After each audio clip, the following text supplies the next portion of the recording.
Hi Radhe. സ്വാതന്ത്ര്യം കിട്ടിയ ശേഷം ഇന്ത്യ നേരിട്ട പ്രധാന പ്രശ്നങ്ങൾ എന്തൊക്കെയായിരുന്നുവെന്ന് ഓർമ്മയുണ്ടോ? ഉണ്ട് രാജു. പ്രധാനമായും 3 വെല്ലുവിളികളാണ് ഉണ്ടായിരുന്നത്.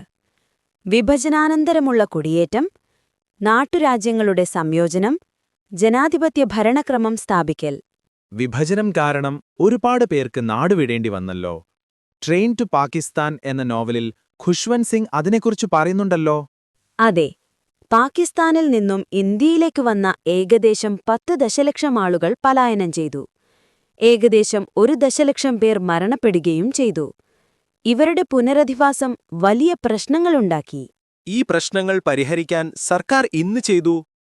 കുടിയേറ്റക്കാർക്കായി 1949-ലെ തട്ടിക്കൊണ്ടുപോകപ്പെട്ട വ്യക്തികൾക്കുള്ള നിയമം, 1954-ലെ നഷ്ടപരിഹാരവും പുനരധിവാസവും നിയമം, 1955-ലെ പൗരത്വ നിയമം തുടങ്ങിയ നിയമങ്ങൾ കൊണ്ടുവന്നു. കൂടാതെ ന്യൂനപക്ഷ അവകാശങ്ങൾ ഭരണഘടനയിൽ മൗലിക അവകാശങ്ങളായി ഉൾപ്പെടുത്തി.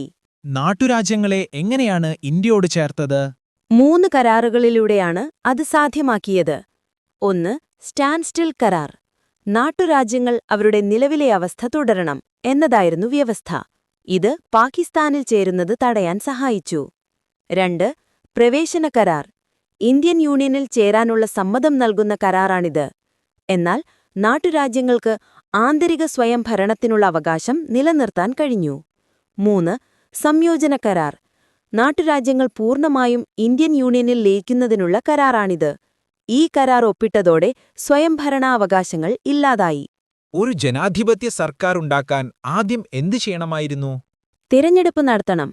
അതിനായി 1950 ജനുവരി 25-ന് ഇലക്ഷൻ കമ്മീഷൻ നിലവിൽ വന്നു. ഇന്ത്യയിലെ ആദ്യ പൊതുതെരഞ്ഞെടുപ്പ് എപ്പോഴായിരുന്നു?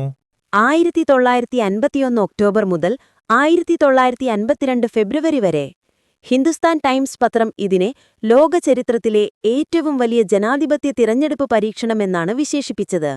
എന്തുകൊണ്ടാണ് ഇതൊരു പരീക്ഷണമായത്? കാരണം ഇന്ത്യയെപ്പോലെ വിശാലവും വൈവിധ്യമാർന്നതുമായ രാജ്യത്ത് തിരഞ്ഞെടുപ്പ് നടത്താൻ ഒരുപാട് വെല്ലുവിളികളുണ്ടായിരുന്നു. പ്രധാനമായും നിയോജക മണ്ഡലങ്ങളുടെ അതിർത്തി നിർണയിക്കുക, പ്രായപൂർത്തി വോട്ടവകാശത്തിന്റെ അടിസ്ഥാനത്തിൽ വോട്ടർ പട്ടികയുണ്ടാക്കുക, വോട്ട് ചെയ്യേണ്ടതിന്റെ പ്രാധാന്യം നിരക്ഷരരായ ഭൂരിപക്ഷം ജനങ്ങളെ ബോധ്യപ്പെടുത്തുക, വേണ്ടത്ര ഉദ്യോഗസ്ഥരെ കണ്ടെത്തി പരിശീലിപ്പിക്കുക, സുതാര്യവും നീതിപൂർവമായ തിരഞ്ഞെടുപ്പ് ഉറപ്പുവരുത്തുക. ആദ്യ പ്രധാനമന്ത്രി ആരായിരുന്നു? ജവഹർലാൽ നെഹ്റു. ഇന്ത്യയിൽ ഏകകക്ഷി മേധാവിത്വമുണ്ടായിരുന്നുവെന്ന് കേട്ടിട്ടുണ്ടല്ലോ. എന്താണത്? ഒരു രാഷ്ട്രീയ പാർട്ടി തുടർച്ചയായി വലിയ ഭൂരിപക്ഷത്തിൽ വിജയിച്ച് അധികാരം നിലനിർത്തുന്നതിനെയാണ് ഏകകക്ഷി മേധാവിത്വമെന്ന് പറയുന്നത്. ആദ്യ പൊതുതിരഞ്ഞെടുപ്പ് മുതൽ കോൺഗ്രസ് പാർട്ടിക്കായിരുന്നു മേൽക്കൈ. അതിന് മാറ്റം വന്നതെപ്പോഴാണ്? 1989-ലെ തിരഞ്ഞെടുപ്പോടെ ഇന്ത്യൻ രാഷ്ട്രീയം മുന്നണി രാഷ്ട്രീയത്തിലേക്ക് വഴിമാറി. തിരഞ്ഞെടുപ്പിന് മുമ്പോ ശേഷമോ മുന്നണി രൂപീകരിച്ച് സർക്കാർ ഉണ്ടാക്കുന്ന രീതി വന്നു.